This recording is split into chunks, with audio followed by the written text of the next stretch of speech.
You're watching Let's Chat.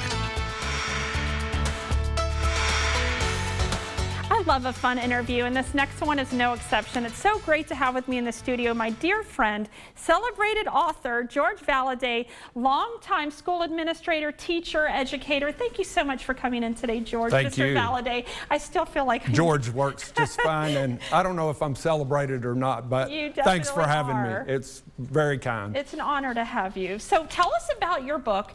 What inspired it? How did this come about? A long time ago, and I'm going to say 25 years ago. Well, for most of my career, I've taught in Catholic schools, and thus serving various dioceses around the country. And most dioceses have a newspaper that goes out. And about 25 years ago, I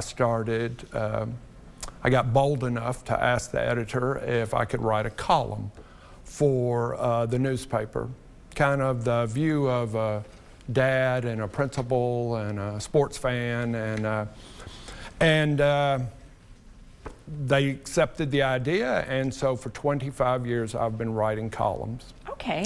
The idea of maybe compiling some of them into a book has been germinating for a long, long time, but I recently retired from education and sort of had the time to finally do it. So this book is a compilation of some of the columns that I thought people might like. Well, what's the theme of these columns? The book is very much about perspective. Okay. For 25 years, all those columns that I wrote were titled Praying for Perspective. Oh. And so it's an attempt, I hope anyway, that people can read about our lives and other people's lives and their own kids' lives, and but eventually, by the time you finish reading one, and they're all very short. I love short reads.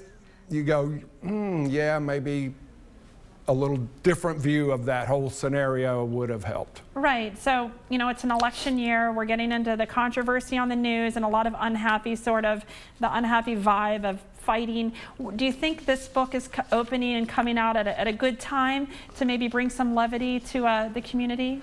Well, I hope so. There's certainly very little, if any, politics in here. My wife and I are on different sides of that debate. So, Same. But the book, I think, gives people. It's not a novel. There are no characters to follow. One story doesn't have anything to do with the second. So it's an easy pick it up, put it down thing. But each time you finish one, I hope they go, a different perspective would have helped. So it's something to chew on after you read it, almost like the Reader's Digest had those little stories that you could think about and maybe take the lessons. I hope so. Could you share with us quickly your favorite, maybe a favorite perspective in your book? Early on in the book, there's a story that I tell about titled James the French Fry Guy. Okay. And James worked for our school a long time ago, cooking French fries. Notre Dame? No, it was a different school when we were in Memphis. And James had very little. He was an hourly employee, and he came to my office one day with a homespun wooden cross. It looked like he had fashioned together. Sure. His wife had died. Oh. And they didn't have anything, and so the cemetery, she was in an unmarked grave.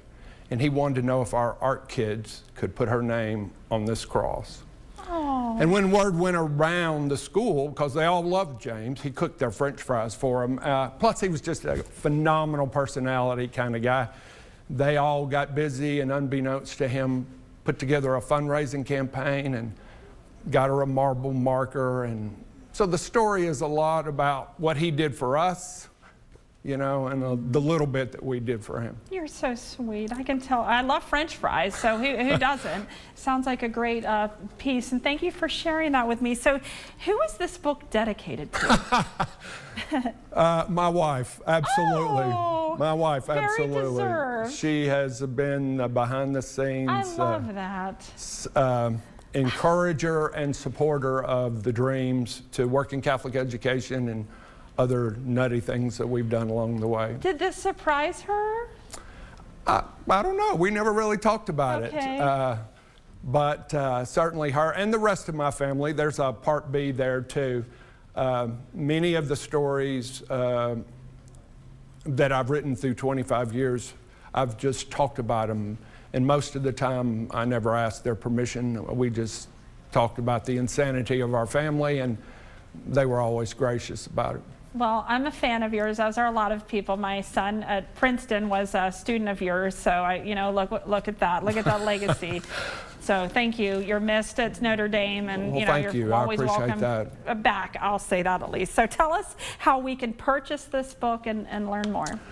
In the book process, publishing process, I took advantage to create a website. The publishing company with whom I work, Foresight, they put together a website for me, and I took advantage of it to not only push the book, but to market, I'll say, some speaking that I do now to teachers around the country. Right. So there's a website called ourfifthfork.com, and it's also available on Amazon. Ourfifthfork.com. You can learn all about Mr. Valadie. Wonderful background, wonderful man and story, wonderful family. And go buy his book. We need it this year. We always need good news. That's why I love working on this show, is because it's happy stuff. So thanks for being no exception to that. Thanks for coming on, Mr. Valadie. Thank you. I very much appreciate it. Sure. Ourfifthfork.com.